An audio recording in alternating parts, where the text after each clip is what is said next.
And the Bucs hope that this will be their first victory ever.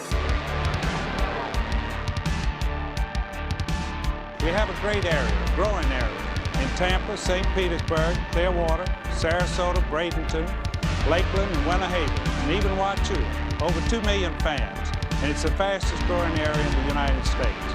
Good afternoon, ladies and gentlemen, live from Tampa Stadium. For the first time ever in a regular season, the Tampa Bay Buccaneers enter the stadium with numbers in both the win and loss columns. The Buccaneers came onto the field to a wild standing ovation from the some 60,000-plus fans at Tampa Stadium. They did not introduce any players individually. The PA announcer said, "Ladies and gentlemen, your Tampa Bay Buccaneers." Welcome to San Diego, California. Super Bowl 37. It is Tampa Bay versus the Oakland Raiders. Third down, 18. Dropping Gannon, looking, throws up the middle. It's intercepted at the 40. Derek Brooks 30. Brooks to the 25. 20. Derek Brooks all the way. There it is. The dagger's in. We're going to win the Super Bowl. Tom Brady signing with the Tampa Bay Bucs tomorrow. Holy hell. Everyone always says, why the Bucs, man? Why do you choose the Bucs? And it was a no-brainer. Brady has all kinds of time. Throws toward the end zone. It is a caught ball. Touchdown, Tampa Bay, Mike Evans. 8 seconds, 7 seconds. Brady to throw. Throws a deep pass downfield. Got Scotty Miller in the open. Makes the catch. Touchdown, Tampa Bay. Super Bowl 55 will be underway at Raymond James Stadium. Here's the snap out of the gun. Play action fake pass to Gronkowski. He's going to score a touchdown. Touchdown, Tampa Bay. Holy guacamole. Bucs are the Super Bowl champs. They can't stop the clock. And then the cannons go. Fire them. Keep on firing them. Keep on firing them.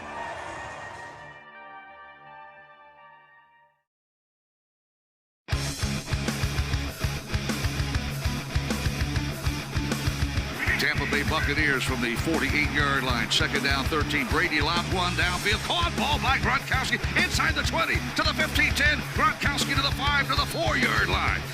Holy guacamole. There's the snap. Mahomes running to his right. Look out. He may run. Mahomes goes toward the end down. Battle intercepted. Picked off in the end zone. Bucs are going to beat the Chiefs. We're the champions of the world, and we still have a minute 33 to go. Devin White. This is the Big Nasty.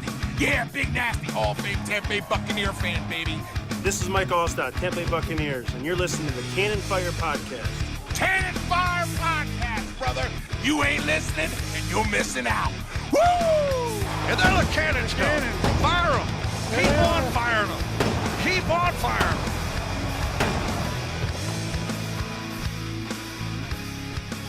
Welcome back, ladies and gentlemen, to a brand new edition of the Cannon Fire Podcast, live on YouTube today for episode 230.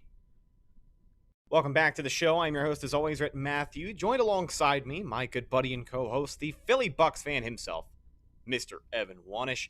How you doing on this Wednesday, my friend? I'm doing well. How are you? Doing good. I'm excited to get things underway. It's our midweek edition of the show, the mailbag, if you will. Got a bunch of great topics we're going to be talking about and all the latest Buccaneer news from One Buck Place. Let's go ahead and dive right into it. As you can see by the title of today's episode, we're going to be kicking things off talking about the quarterback, TB12 himself, Tom Brady. The question is this. At 44 years old, a little over halfway through the 2021 NFL season, is Tom Brady still making a case for league MVP? We'll lay out the evidence and then we'll have a discussion.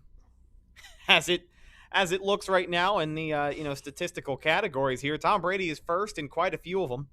First in passing yards in the NFL, 3,771. He is first in pass touchdowns with 34. He finished with 40 on the season last year, which is the most in Buccaneers history in a single season. Second place in Buccaneers history for passing touchdowns in a season is Tom Brady with 34. There are 5 games left in the season, so will he break his record? I'm not exactly a betting man, but I would say it's likely. If you are a betting man, though, make sure you check out our guys over at BetOnline.AG. They've been a sponsor of the show for a little over a year now, and we're glad to have them, man. You can go to their website or download the app, sign up, And I believe if you use promo code BELIEVE50, BLEAV50, you will get an extra 50% bonus on your first deposit. Once again, BetOnline.AG. Go to the website or check out their app. Plenty of great things going in the world of betting, especially with playoffs going to be underway before you know it. So, yeah, glad to have those guys as part of the program. Thank you for being a sponsor. But back to the quarterback. He's already setting Buccaneer records, but he's also first in quite a lot of other categories. He is the second highest in the league for quarterback rating at 66.2. He's also the highest graded quarterback on Pro Football Focus with a grade of 92.1 so far for the season. Oh, and Tampa Bay's offense is also averaging 31.4 points a game, which is first in the NFL. So, Evan, I'll let you tackle this one first, man. Is Tom Brady still making a case for MVP? Because I know we determined this guy's washed, but clearly he's doing some things right. Yeah, well, it'll be the first MVP to be washed, but I mean, he's definitely still making a case, and I could argue that he's possibly the front runner. I think you look at the few candidates. Aaron Rodgers is one. People are kind of upset with him, so I don't know if he's in a position to win. Kyler Murray's one, but he's missed a few games. Obviously, he came back versus Chicago, but he has missed a few games. Yeah, I mean, it does seem like Brady is the front runner, which I've explained to you of why I really, it's going to sound weird, of why I don't want Tom Brady to win the MVP. Is because, like, I think it's been like 15 or 20 years since the MVP just does not win the Super Bowl. Like, whoever is the MVP of the league does not win the Super Bowl. Tom Brady, I believe, has won the MVP twice, and both times he lost in the Super Bowl. 3 times, actually. 3 times, a 3-time MVP, and I believe every single time he's lost in the Super Bowl. So Tom Brady has never won the MVP and also won the Super Bowl. So just something to think about, right? Well, I mean, think about it from the other end of the conversation, because listen, I'm as superstitious as they come, especially when it comes to sports. Like I've said it before, I'm not superstitious about a whole lot else other than sports. But think about it from the other end of the spectrum. For a guy like Tom Brady, who's been in the league for 22 years, he's already won MVP 3 other times. He's won Super Bowl MVP, 6 times, 7 times? I mean, pretty much every time he has won a Super Bowl, which is also the most of any person in the history of the National Football League. But what an accomplishment that would be, right? To win an MVP, finally have a team that's stacked enough to get you through the playoffs, and we know he can game manage with the best of them, clearly. Are you saying that 2017 when he won MVP was not stacked? Well, it definitely was. But, is this Bucs team not just as stacked, if not a little more, at certain positions maybe? Like, this is a team this is a team that can get it done. Will they? I don't know. Obviously, we're going to have to wait around until the playoffs. But I think the possibility of it actually happening this year, I don't know, man. And if the Bucs make the Super Bowl, apparently they're going to be playing New England. Everybody says that's going to happen this year too. That's what people tell me. The movies write themselves, Evan. Tom Brady, the guy who's already done everything in the NFL, he's going to be first in every passing category when he retires, becomes the first quarterback ever, I guess, to win league MVP, go throughout the playoffs, get to the Super Bowl, win the Super Bowl, win Super Bowl MVP, right? And then do it against the Patriots like that. It's not. Yeah, let me just get out in front of this really fast. Mark Wahlberg's already been. Mark Wahlberg's already been in a football movie, I don't care. So we can't get him to be Brady. Yeah. The Patriots are not going to the Super Bowl. Okay, they're not. I'm not gonna get really into this is a Bucs podcast, but they're not going to the Super Bowl. Okay. What are you talking about? Everybody and their mom says it's gonna happen. Some guys in Vegas said it's the most likely matchup, so now all of a sudden it is, right? Yeah. Now all of a sudden that's guaranteed to happen, right? Yeah. No, that's not. They're gonna have to get. They're not making the Super Bowl. Like they're not. I'm sorry, man. Like Buffalo beat themselves on Monday night. I understand. Like the Patriots defense is really good. Like. But Buffalo beat themselves. The Patriots have wins against the Jets twice, the Texans, the Panthers, the Falcons. No. They're decent. They're a decent team, but they're not a Super Bowl contender. And once they play a team in the playoffs like Kansas City or even play Buffalo again, they're going to be shown, that they aren't that great. So yeah. I don't see it. I know what the storylines are and everything. I get it, but No, I know. Anyways, real quick, I wanted to get out in front of this also because the MVP thing would be historic in many ways, and it would be historic for the Bucs as well because it would be their first ever MVP. They're one of only a few teams, I believe, that still have not had an MVP of the league. So that would cross off one of their lists to have an MVP. And for me personally, that would mean that Bryce Harper for the Phillies would win the MVP, and then the Bucs with Tom Brady would win the MVP. So that'd be that'd be pretty cool for you personally. That is a big deal. Why wouldn't life? it be? It does. It affects my happiness. So what we have learned today is that if Tom Brady can win MVP and complete the I don't know about trifecta, but if he can make it happen to where two of your favorite sport teams have an MVP on their roster, it'll just make Evan a better person. Yeah, right. In the long run. Yeah, it'll make me a better co-host, a better person, a better human being. Like if society wants me to be a better human being, this is what they'll do. So for Evan's sake, this is how it'll work. So for Evan's sake, we better hope that Tom Brady can keep it up. I mean, if he can keep pace with the rest of the NFL right now, clearly he is, as he is leading the pace. But if he can keep pace with what he's put on the field so far, maybe cut back on the interceptions a little bit. But hey, it's okay. I hope the MVP voters see how much BS those interceptions are. Okay. They do a legitimate film breakdown of every single Brady pick this year and decide which ones are and are not his fault, because we have determined what, like a third, I think maybe? 5. Yeah. 5 of them aren't his fault. He's thrown, I think, 10, and 5 of them aren't his fault. Oh, man. I'd love to see it happen, though. I really would. With the pace that this Buccaneers offense is on also, I mean, just you can say what you want about the grand scheme of things and how this Bucs offense shapes up to like the greatest offenses of all time. It's definitely the greatest offense in Bucs history, right? So many record breakers on this team. I mean, Mike Evans already going to be in the Bucs record books for a long time. Chris Godwin breaking records last week, 15 receptions in a game.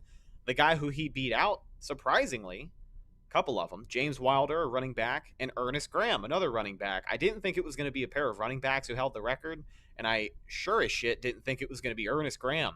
But shout out to Ernest Graham, man. One of those running backs that I think is a little underappreciated in the history of Tampa Bay. I've actually got a signed Ernest Graham mini helmet that tops my Christmas tree every single year. I'm looking at it across the room right now. I wish I could show you.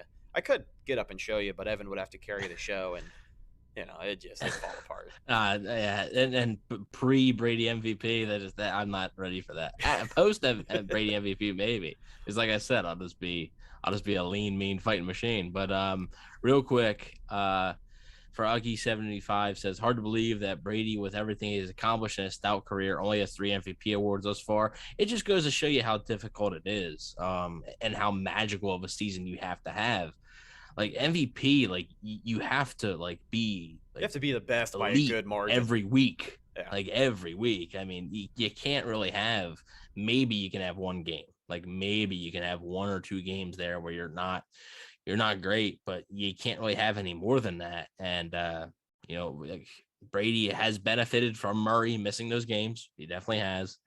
He's benefited from the whole Aaron Rodgers thing because, like I said, I just don't think with whole Aaron Rodgers situation, I don't really think they're going to have him be the MVP. But, I mean, I think these next 2 games, I think Peter Report might have said it too. John Ledyard might have said it, that these next 2 games are going to determine it. If Brady goes out, not even if the Bucs win, like, yeah, sure. But even if the Bucs lose, but Brady goes out and plays fantastic in both these next games, because they're both nationally televised games versus the Bills versus the Saints. He goes out and he plays really well and throws 3 touchdowns, no picks in both games. Whether the Bucs win or lose them, I think Brady's the MVP, and I think he's going to be the MVP. That matters, right? Like performing on prime time, like it matters. So I do think, if he's able to do that, I think then he's the clear front runner, and I think he'd end up winning it. It'd be pretty tough, I think, for anybody else to catch him if he were to play 2 really good games these next 2 weeks. As we kind of put a bow on the Tom Brady discussion to start things off today, another thing that's pretty important to mention as we talk about the scale of what he's done as far as his career goes, the records. I mean, this year being in the MVP race, of course, but for what he's done in Buccaneers history, the best Bucs offense in history, well, I just mentioned he threw 40 touchdowns in 2020. He's got 34 this year. 74 touchdowns as a Buck, which ties him with Doug Williams for 4th in franchise history. Tom Brady is already a top 5 statistical passer in Buccaneers history. I think he still has a little bit of room to go if he wants to break the all-time touchdown record. But truthfully, since we already have a commitment from TB12 to be in a Bucs uniform for 2022, which also includes, hopefully, a pair of creamsicle games, that would be perfect if he broke the Bucs touchdown record in a creamsicle uniform in 2022. I really think he can do it. Like, that's the scary part. Obviously, if there's no drop off between right now, however the rest of this season shakes out, and the start of next regular season, I totally think he can tear that record up in 3 regular seasons time, especially with the extra game at the end too. Yeah, that helps. And unfortunately, that's going to be an argument that some people will make for some stats. But that's going to be until really the end of time, really, until they go to an 18-game schedule. But yeah, the extra game is going to skew a little bit of things. Let's say Brady would throw for over 50 touchdowns. You'd say, well, if he only had 16 games, maybe he doesn't, whatever. Like, who cares? I might have missed you saying it. Did you say how many touchdowns is the Bucs passing record like all time? I don't know all time. I do know it's held by Jameis Winston, but I don't remember the exact number of touchdowns. I think it's in the 90s. I don't know if he ever eclipsed 100 total touchdowns with the Bucs, but I could be wrong. He played 5 whole seasons here, so I'm going to try to look that up and see. Yeah. See how many. But yeah, I mean, depending on what the number is, you could realistically see it, I think. It all depends with health, right? Health, you can never predict. Health of not just Brady, but health before, of the offense. Yeah. Week 1 next year, Mike Evans and Chris Godwin go down. Well, then you're probably not looking at a record, right? Then you're probably not looking at as high volume as you're going to see this year. But a lot of things have to go right, but it's possible. I think it's possible. Yeah. While I look that up, do you have any other last minute thoughts on Brady MVP? Do you think Kyler Murray? Do you think Aaron Rodgers? Derrick Henry would have been in there had he not gotten injured? Yeah. I think Derrick Henry would have run away with it head and shoulders with the way he was playing. I mean, the guy hasn't played tough football. for a running back to win. It's incredibly tough for a running back to win, but you look at what he had done so far this season. He hasn't played in over a month, and if I'm not mistaken, he's still top 5 in rushing. He was like when he went down, he was about to hit 1,000 yards on the season, and we were, 7 games into the year? I mean, that guy was playing like a man possessed, and like you said, just a testament to how Brady doesn't have that many MVPs in his illustrious 22-year career. It's a hard award to win. You have to have a magical year, and if there's one thing I can describe the year that Derrick Henry was having before his injury, magical was definitely something I would toss in there. So yeah, I think it might be tough for Brady to break this record. Yeah, is it way more than I thought it was? Yeah. So right now, in terms of like standings, Brady, I believe, sits 4th Buccaneers all time with touchdowns right now. Yep, he's tied. 74. He has 74. People ahead of him, Vinny Testaverde with 77, and Josh Freeman with 80. So he'll probably pass both of them. So by the end of the year, he'll probably be 2nd. But Jameis Winston has 121. So that's tough. Listen, that's going to be with listen. If we take into account the 1-year commitment that we already have, we know he's going to be back in the red and pewter for 2022. If he plays 2 more years after this one, then sure. Yes, but if he plays next year, and 2023 is the last ride, for Tom Brady. If that's the case, I definitely think he's going to be a shoo-in for that record. I don't know how Tom feels about being, the best quarterback in Bucs history. A lot of people already have deemed him such, and that's okay. But when you look at the passing records, he's going to want to be first in a lot of those categories. Well, we'll see if he's still winning Super Bowls. That's a 47 touchdown difference. If the Bucs win a Super Bowl, yeah, I know that's a lot, right? But if the Bucs win a Super Bowl this year, or they're competing for one the year after that, and he's still around, then it's a much different discussion. But you know, we've had the conversation on this podcast before, kind of jokingly, but I think it has a little bit of truth to it. You know, the idea that Tom Brady could play until he's 50 years old.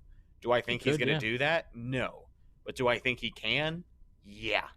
And I think if he chooses to, he's going to have every single record in the NFL for the next 30 years. Until he's showing like signs like of arm strength going, or you know, like not really signs it's just of being old, signs of being washed and sucking. Arm strength, his you know, his ability to move around inside the pocket, not necessarily outside, he doesn't do that, but like his ability to move inside the pocket, within the pocket. Until I see that go, I'm not really going to be that concerned about him. Faraki again says that's still amazing considering Brady has only been a Buccaneer for a season and a half. Yeah, I mean, he's fourth. It's kind of sad. The dude's. It's kind of. Let's see, 73 touchdowns. Doug Williams is right behind him. Okay. And Trent Dilfer follows him with 70, and then Brad Johnson only has 64. So, you know, I'm honestly surprised Brady, that Brady has done. Brady's actually 8th in terms of yardage and stuff and everything, but he's 4th in terms of touchdowns. Hey, that's all right. I'm all about the tutties, right? A guy who can produce at the goal line and get some points on the board. That's all I care about. Yeah, that's insane. It's almost sad. Like I'm kind of surprised to hear that Josh Freeman is 2nd of all time in Buccaneers history. he played 4 total years as a starter. Yeah. And in his 5th year, he played 2 games or whatever. It's just when you think back to guys like Dilfer, like I know even Dilfer wasn't in Tampa Bay that long, but everybody thinks back of Trent Dilfer in a little bit more of a positive light than they did Josh Freeman. I know the latter part of Freeman's time in Tampa was a little tainted. It was kind of rough. It was, you know, a lot of bad PR stuff, but I don't know. I was just surprised to hear that he had 80 total touchdowns during his time in Tampa Bay, and he's 2nd of all time. But that's what it is. That's what record books are for, right? Stats don't lie. Check your sheets. Check your sheets. Yeah, and I mean, for Jameis Winston, Josh Freeman would be higher if Josh Freeman played the full season. The benefit that Jameis Winston had was he played, you know, all 5 years, pretty much almost every game.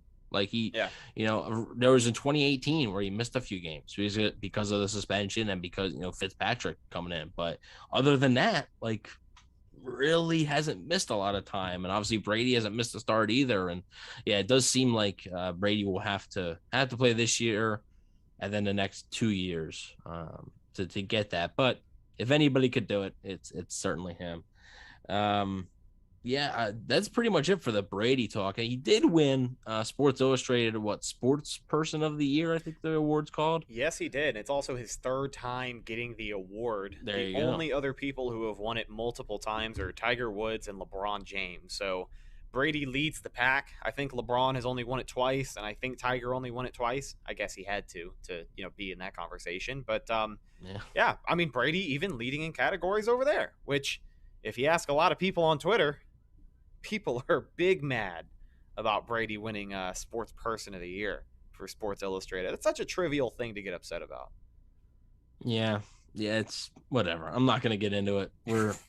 I'm moving on. How about that? It's so stupid. I'm not getting. We're on to all right. We're on to the rest of it. Let's get into some Buccaneer news. Right, that's part of the reason you folks are here. So we're going to get you all caught up on some of the latest injury news from Inside One Buck, because we know the Bucs have been plagued with a bunch of injuries. So I'm going to list off a couple here, and then if you want to clean up behind me if I'm missing anything, and we'll just get a couple of updates on some key players. First and foremost, Richard Sherman. His 21-day practice window has opened up this week. He is back at practice for the Tampa Bay Buccaneers. Also, wide receiver Justin Watson. His 21-day window is open. That's a name I haven't heard in 97 years. So I'm not really sure the discussion on Justin Watson is going to be as in-depth as Richard Sherman. That one seems pretty open and shut. But for J. Watt, really quickly, I mean, at this point, the role for him on this team is going to be special teams or bust, it seems like. I don't think he's going to be on the roster. Yeah. I mean, he's not even taking a roster spot Where's he? Whose spot's he going to take? I mean, we were supposed to see, not that Justin Watson's ever been a long-term answer at returner. I don't think he's ever been a returner aside from like the preseason. No, that man's not a returner. It's not like he has blistering speed. I wouldn't say he's better than any of the gunners we have out there now. Here's a take that I'm interested to hear from your mouth. Would you play him over a guy like Keyshawn Vaughn on special teams? Because, I mean, really, it's the only person I can think of whose job he might be able to take. Sure, but then, like, are you cutting Vaughn? Like, you're going to have to cut somebody for him. Like, that's the tough thing. Like, I'm not cutting anybody for Justin Watson. Like, yeah, it's a tough situation. We'll have to wait and see. Well, as far as, Richard Sherman goes, a lot of reports coming out of One Buck that says Richard Sherman not only going to be back at practice this week, but he could potentially be getting some reps at safety. And for a guy like Richard Sherman, did he do that in San Francisco before? I don't think so, but he's smart enough to where he can figure it out. Right. And I mean, with a guy like Sherm, now that your secondary looks a little bit healthier, I know there's still some question marks, but Carlton Davis being back is a big deal. Sean Murphy-Bunting continuing to return and get some of those reps. But with Sherman, you're already down at the safety position. Mike Edwards going to be missing a couple of games, and then Jordan Whitehead, haven't really gotten an update on him. But I mean, it's good for a guy like Sherm to be back there, and I think to have him active in the secondary in any role whatsoever. We've seen what he can do in a coaching / advisory role out at practice, but I think getting him back on the field is going to be good, and I think this is going to be a good move for Richard Sherman's career in the long run. Yeah, like I said, he's a smart player, so he should be able to pick it up. He's not the most athletic guy, which could hurt him a little bit, but like I said, it's worth a shot. It really is. A lot of people were wondering, well, when the cornerback room's healthy, what's this? What's the deal with Sherman? This could be the deal with Sherman, and they're going to need some help there. So, I almost called you James. Jeez, Rhett, guess what? What? Speaking of injury news, we have an injury report. So, going to get into that really fast. Hey, we now do have some. You go ahead. Go ahead. Oh, is this breaking news or is this? Well, it's not necessarily breaking news, but we did have a person on the injury report this week who I did not expect to see on the injury report at all this season. That is head coach. I know who you're talking. I know who you're talking about. Yeah. I know who you're talking about. Now the Bucs did conduct a walkthrough today, so it's not an actual practice. It's not like a physical practice. So, Jalen Darden, concussion, he was full participation. With that, you still have to clear the protocol. So until he clears the protocol, we'll see. Jamel Dean, concussion, yet again, another thing where he'll have to clear the protocol. He did not participate. Will Golston, wrist / knee, did not participate. Arians didn't think it was that major, so I think they're just playing a little cautious. I'm going to save that guy for last. Ali Marpet, abdomen, was limited. It should be okay. It's the same injury, same like oblique thing. Jason Pierre-Paul, shoulder, full participation. He's been on the injury list every single week. Vita Vea, knee, limited participation, still the same issue from Washington. It's no big deal. Jordan Whitehead calf did not participate. So it's looking like another week where Jordan Whitehead probably won't play. But the big name on here is one that popped up sort of out of nowhere. Ryan Jensen, center with an ankle. He did not participate. So if he can't go, I mean, it looks like Alan Marpet will go, but if he can't, Robert Hainsey, maybe,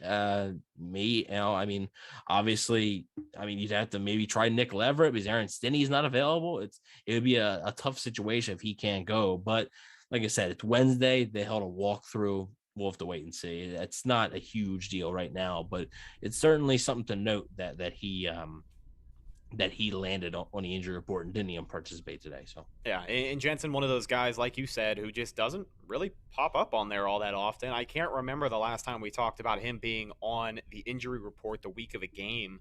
So that's going to be a big one to watch this week. He is known for his toughness. So if I had to guess, I think he'll be okay.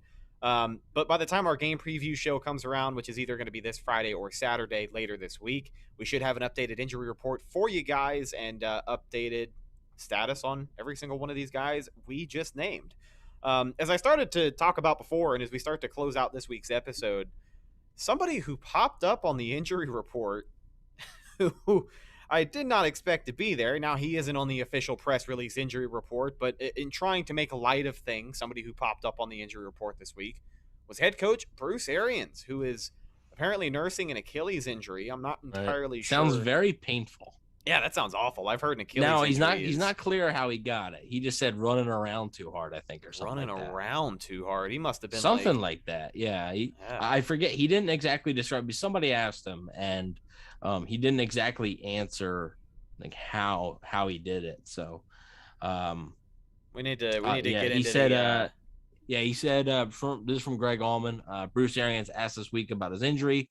I inflamed my Achilles running too much, trying to get back in shape, and it's not feeling too good. So I think we need to go ahead and tap into the $1 Place security cam system. Maybe try and get some of the Advent Health Training Center, and even the head coaches are getting hurt. Yeah, I mean. What kind of health is this? The Bucs really can't escape the injury bug this year, but what we need to do is get into that security footage, hopefully a good angle of the field, because I'm convinced this dude's running routes after practice. Him and Brady trying to get something going for the playoffs. Wouldn't that be a formation to come out? Instead of Vita Vea at fullback, you get Bruce Arians off of the fake. It's like the longest yard. Yeah. When Burt Reynolds, I didn't just come here to coach. He comes in for the final 2-point play. Oh, He's man. sitting there on the sideline in uniform with his helmet on, coaching. Oh, that's awesome, man. But ladies and gentlemen, I know it was a little brief, hope he's okay. Hope he's feeling better. Oh yeah, 100%. He's on a scooter. He is. Today. So I'm curious to see how he enters the field against Buffalo this week. And I guess before we wrap things up, we can talk about that for a couple of minutes. We'll get obviously more in depth. That's on what the game preview's preview for. show. But yeah, I'm curious to see how he comes out of the tunnel. If he's going full speed with the team, keeping pace with those guys on his scooter, or just kind of hanging back. What they need to do, they need to adjust some of these NFL rules. They got to get this man a golf cart. Get that Bucks wrapped golf cart out there. The one that he has at practice. Yeah, I love that thing. They need to auction it off for charity when he finally retires, and I'm sure somebody will pay top dollar for that. But I'm sure. Yeah, all the best wishes to Coach Bruce Arians as they get ready for this week's matchup against the Buffalo Bills, which, by the way, I guess, we should talk about Buffalo, a team that's in a very interesting situation.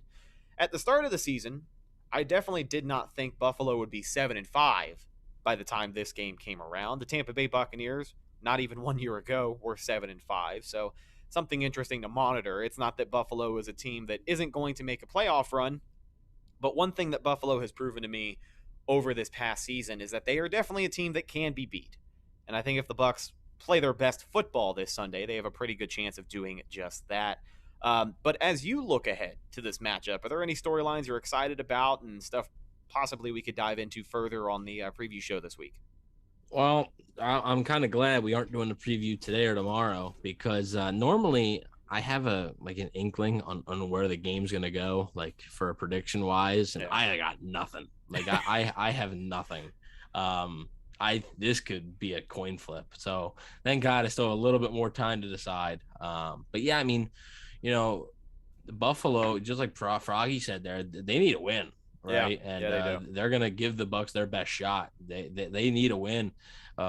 Monday night really hurt their chances at the AFC East title. So if they want any chance to win the AFC East and potentially move up in the playoff spot, they need a win, because if they lose, they could be looking on the outside looking in, depending on, I think, Indy is right behind them. So if they were to lose, they could potentially miss out in the playoffs. So I think the Bucs are going to get the Bills' best shot, but Tom Brady called it the most important game of the year for him so far. So the Bucs are at home. Their focus always seemed to be a bit better at home.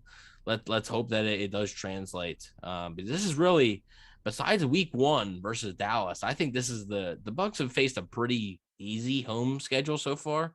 But besides, week 1 versus Dallas, they haven't had too many big home games, right? Like there hasn't been many big home games this year besides the opener. And I think this is going to be the first one in a while that's it's a big game, and it's at home. So we'll see how they respond. Yeah, and I mean, this is a Bills team that just lost to the Patriots on Monday night, a team that threw the ball a total of 3 times in that game. Yeah. Mac Jones was 2 for 3. I think 19 yards was his total stat line. And that's against the Patriots.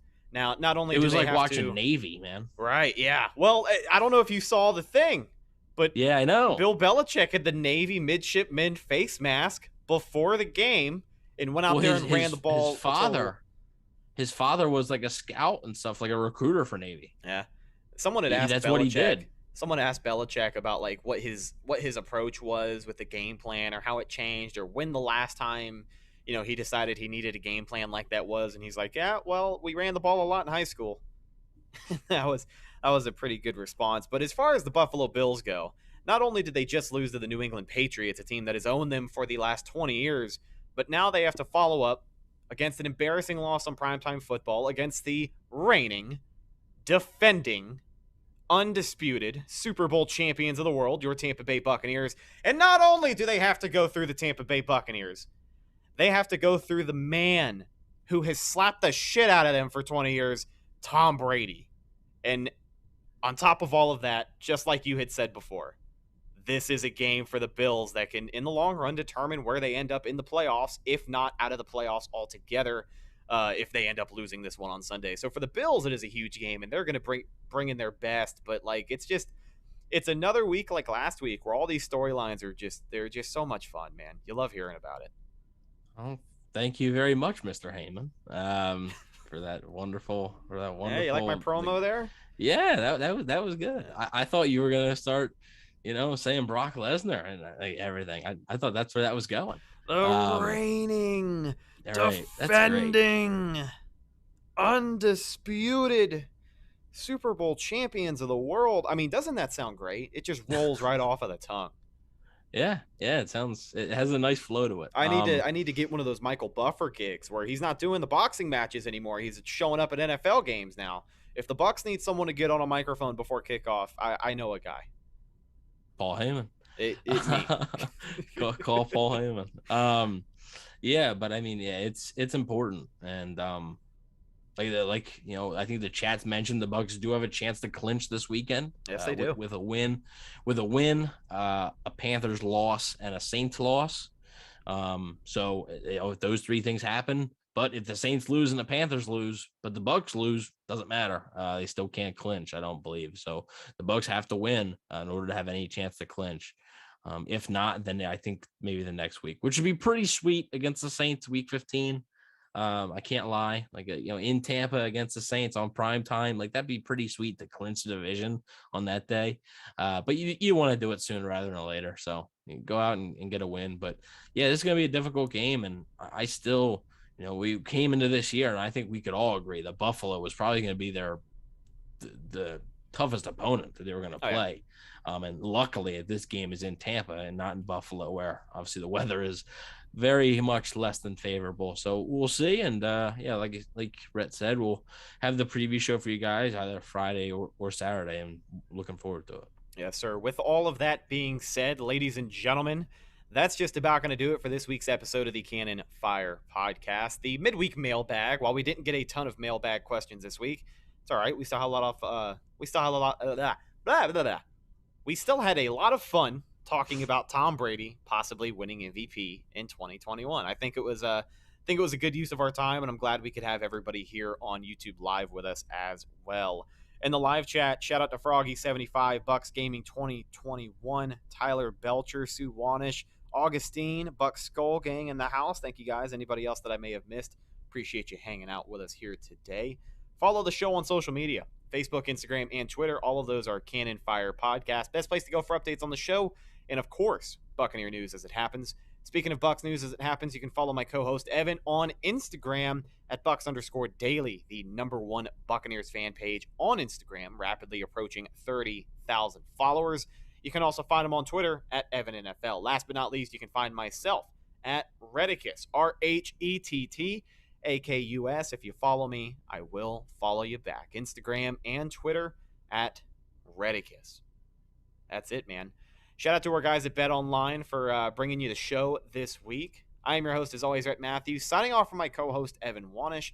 We'll talk to you guys later on with the game preview show. Week 14 against the Buffalo Bills should be a good one.